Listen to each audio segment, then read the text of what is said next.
Hello and welcome back to Talon 101. This time we're going to take a deeper look at F4, or known as right hook kick. This is usually combo filler or even combo ender. So its use lies a lot in combos, but it does offer a 50-50 on hit and on block. This move has a lot of frames. What do I mean by that? It comes out at 17 to 23 frames. You see how it came out at frame 19 here? If I press it again, 17 frames. One last time, 17. So typically 17 to 19 could come out at 20, but those extra frames means it has a lot of active frames to work with. So if the opponent does enter its hit sphere / hit box, as soon as the move does come out, they could still get hit by it even if Hwoarang is technically done doing his right hook kick. Now, of course, if it does connect on hit, it's plus 19G. And if it does get blocked, it's plus 8. And on counter hit, it also says it's plus 19G on counter hit. But in actuality, that is plus 8 on counter hit, not plus 13 on counter hit. So no RFS 2-3. You simply have to go for right parabellum kicks, and that's a big plus for as long as heat is active. Now, of course, this move always puts Hwoarang in right flamingo, and if you want to go to right foot forward, simply wait for his foot to go down, and then now you're in right foot forward. Of course, that is a big risk because you'll still be open at that point. Now, the biggest thing about this move, besides its 50-50, is that it does track towards the right. So even if I put Hwoarang at +1, your opponent cannot sidestep nor sidewalk towards the right ever. They can, however, sidestep towards the left, like so, and sidewalk it towards the left. Now, against weaker sidesteps, or even standard sidesteps, there is a chance, because of that 17 to 23 frames where it's active, wherein the opponent would sidestep left, and then the active frames of right hook kick would linger, and it would hit sidestep left. Is this something to rely on? No, but if it can catch and would explain why it would hit sidestep left at times. Now, the 50-50 on this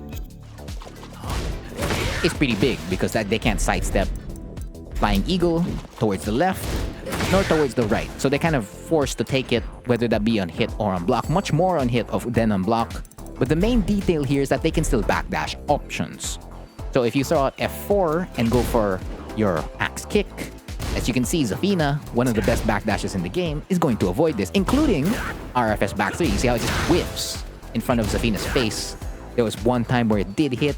Don't rely on that as much. So if your opponent does have a read with backdash against F4, then you're forced to use your other mids like RFS1 and Flying Eagle. But I mean, those would catch your sidesteps anyway, so you can just stick with those. It's just that you can't get your heat engager or your potential counter hit launcher. That's the only risk this F4 50-50 gets when it does connect against the opponent. Now, it is slow, right? This move is slow. It comes out at 17 frames. You see, it came out frame 20 there as soon as it connected when the opponent backdashed. So it's a slow high, and it's something you use maybe as your 4th or 5th option in the mix-up. So let's say you're pressuring them in left foot forward. Let's say you do something like running 3, and then you down 3-4, LFS1. Then that's when you can throw out something like F4. You need options to cover it before you do use it. It's not something I'd advise to use very, very early, simply because it's on the slower end and it's a high. So unlike the F4, which is a 16 frame homing mid, which you always need to press, this, on the other hand,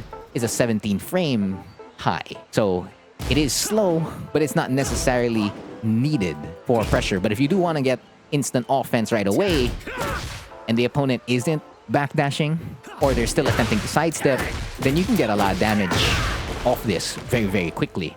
Now, of course, we did mention earlier that it is combo filler, and it 100% is combo filler. So, combo filler at the start, combo filler at the middle, and of course, depending on which combo you're using,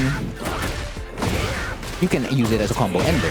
Pretty straightforward. You're always going to see it, and it gets a lot of mileage, most especially in Tekken 8, given that Flying Eagle does exist. So before, the combo route used to be F4 into RFS back 3. Now it's F4 into Flying Eagle. Doesn't mean you can't do F4 into RFS back 3. That option still exists. So it's also very, very versatile, depending on which part of the combo you put it in. So if you put it right after your tornado, you can still get wall carry. It's a very, very handy move to have, but it's also not the immediate thing you need to use right away. However, that +8 can give you the mix-up you're looking for to hit the opponent, because they're not backdashing RFS down 4. And you can use the 50-50 that they're thinking about already, whether that be Flying Eagle and RFS down 4 or RFS down 3 for some really safe low. And you can just stand switch now into LFS down 3-4 or LFS down 4. So pretty straightforward high. That's everything I know about it. And that's been the lesson for this video. Again, I've been Frontier, and thank you for watching.